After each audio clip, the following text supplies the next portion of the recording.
Welcome back to the Flying Cow Podcast, where we explore the people, the programs, and the projects that make Wellington a truly exceptional hometown.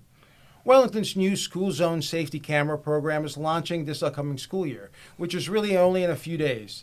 With me today is Nicole and Ed Vega, who have been leading this implementation effort of this very important program for the village of Wellington, and really an important program for the entire county, as we are one of the initial municipalities to implement this type of a program. So before we really get started at first, let's just find out, Nicole, you've been with us on the podcast before. Give us a little background again, what you do here with the village as Director of Emergency Management and Public Safety. And then Ed, when she wraps up, tell us what you do here as Assistant Village Manager. Yeah, thanks, Jim. So I am the village's Emergency Management and Public Safety Director. We work with our partner agencies, Fire Rescue, and the Palm Beach County Sheriff's Office to make sure we are coordinated and provide safe programming for the village residents. In addition to emergency management, we are active in hurricane season, so we make sure that we have all the resources needed to help residents if we get impacted. Great. And Ed, what about you? Well, thanks for having us, Jim. We're very, very excited to be here. As the Assistant Village Manager, oversee a number of different departments, including public safety, engineering, purchasing, and just to name a few. We are very excited to be here to talk about this very important initiative and look forward to the discussion. Sounds great. Let's go ahead and jump in. We've got a lot of good information to cover today that hopefully we can share with all our listeners. Ed, Wellington's Vision Zero action plan and how, our broader Vision Zero goals. Can you tell us how this program fits into that as a priority and let us know more about how that tie-in together works? Absolutely, Jim. Wellington's Vision Zero action plan actually recognizes speed as a fundamental factor in automobile crash severity. Controlling speed will assist in eliminating fatalities and reducing injuries along with Wellington's roadways. And most importantly, children, they're our most vulnerable pedestrian.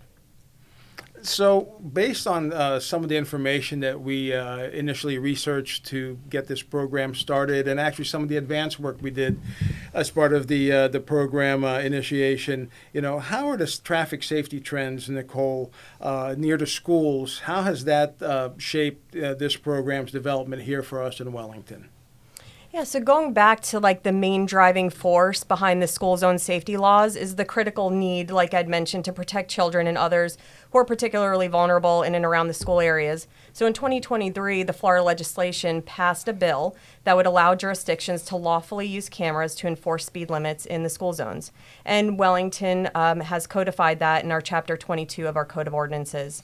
So we saw firsthand in 2024, the Village of Wellington conducted a speed study in 8 of our school zones, and we found that more than 200 drivers exceeded the posted speed limit over 11 miles per hour daily. So you could see why these enforcement programs have become so prevalent in communities around Florida. Well, that makes sense, and that number is pretty staggering, considering that we have 11 schools in Wellington, actually 12 and more when you count the charter schools, and that over the course of those 11, 12, 13 schools, we have thousands of students that come and go at those locations. So it seems to be definitely an important item for us to look into, particularly when it comes to children's safety. So, Nicole, can you tell us a little bit, these speed detection cameras, how do they work? So kind of looking at the technology of these cameras, they utilize accurate, calibrated cameras with radar detection technology, and that's used to identify vehicles exceeding the speed limit. So when a vehicle is traveling too fast, the camera captures an image of the license plate as well as video footage and other relevant data like time of infraction.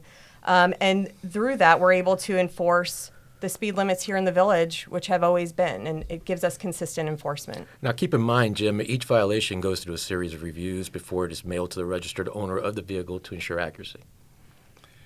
Well, and that's good. As I think over time, certainly while we expect everybody to adhere to the speed limits and as much as possible be safe around these schools, it's important that there's a transition and you have a little time to at least get used to the new program that's out there.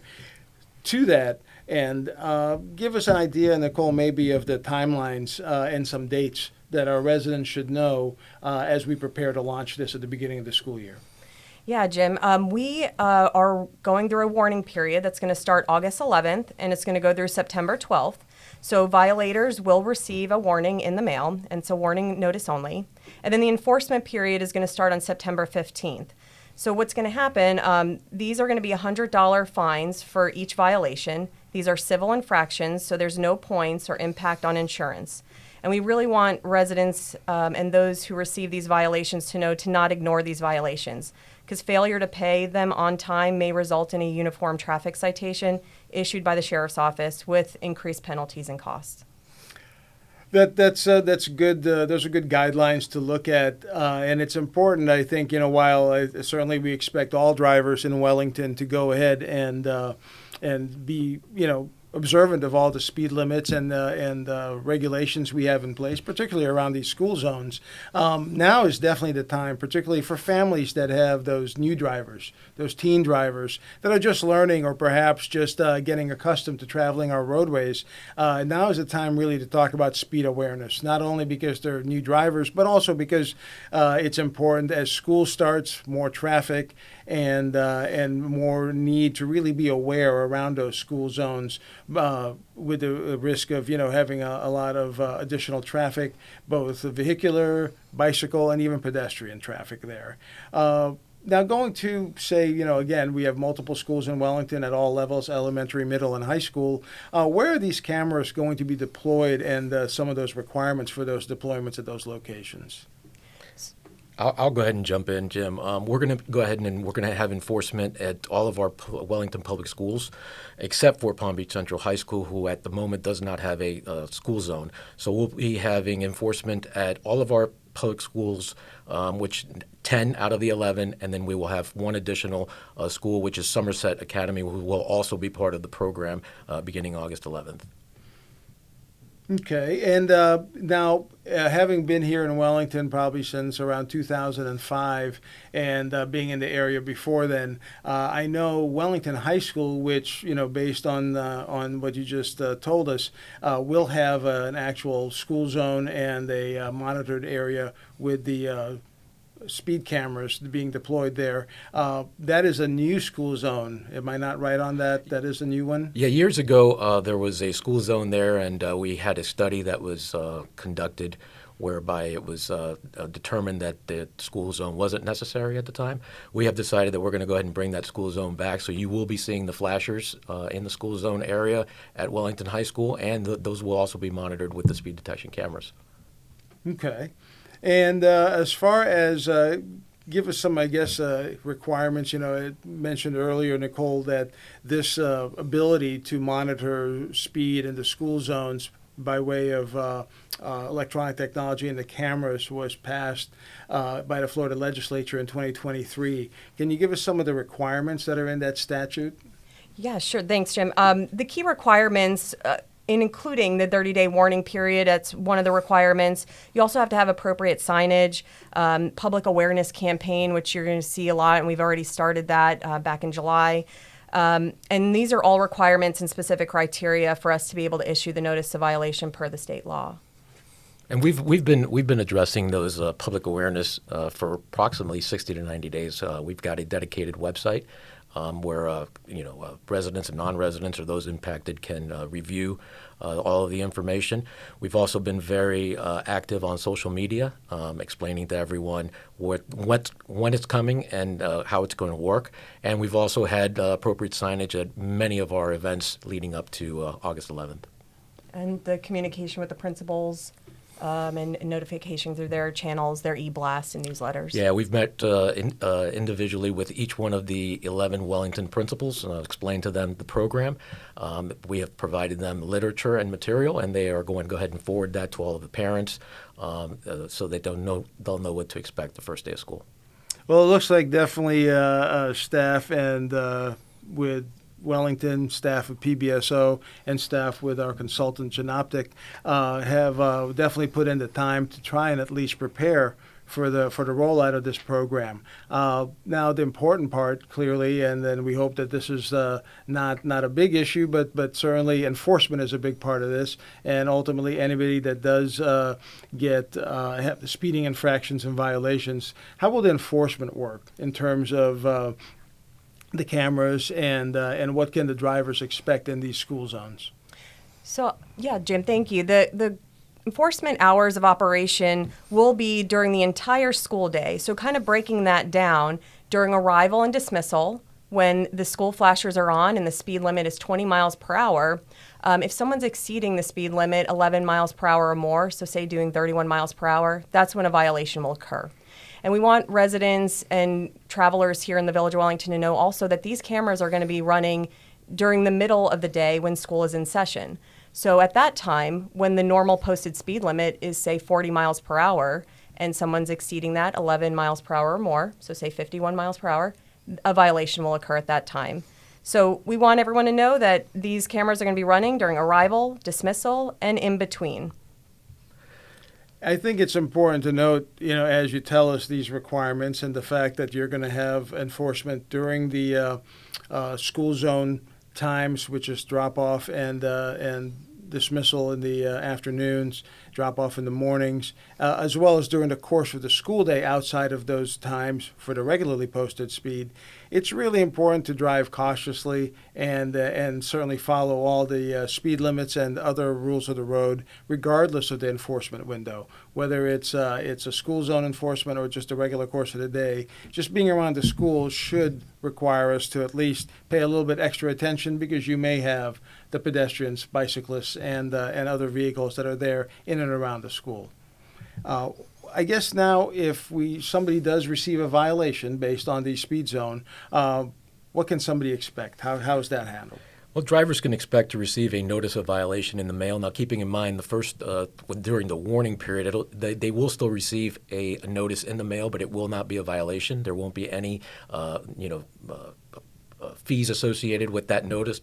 But beginning September 15th, as Nicole mentioned, they will be receiving a notice of violation in the mail with the $100 fee. The notice of violation can be viewed, like I mentioned before, on a website, and drivers can go to, and they can view data collected, including photo and video footage of the violation. So, we've done everything we can in order to provide those that will receive the infraction the ability to look at their the video and photo.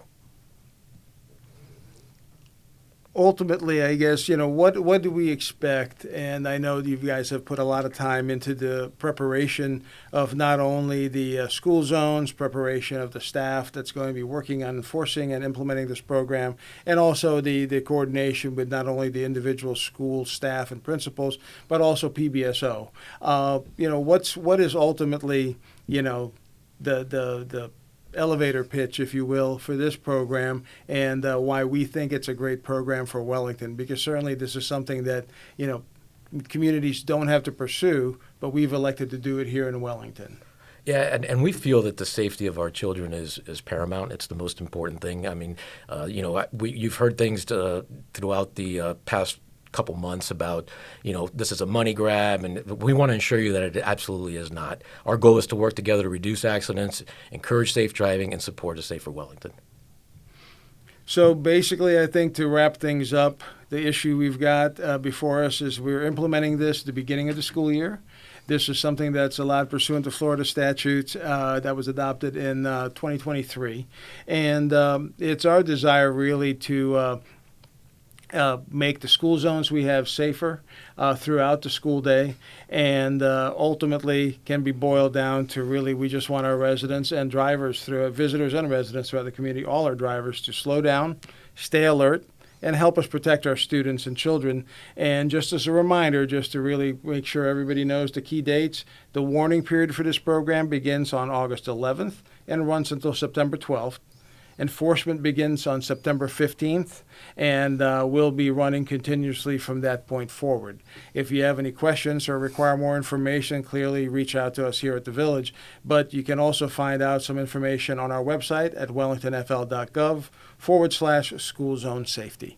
Again, just to reiterate, this program isn't about writing tickets. It's about changing behavior, slowing down traffic, and saving lives. We want drivers to think twice, pay attention, and prioritize safety, especially when children are nearby.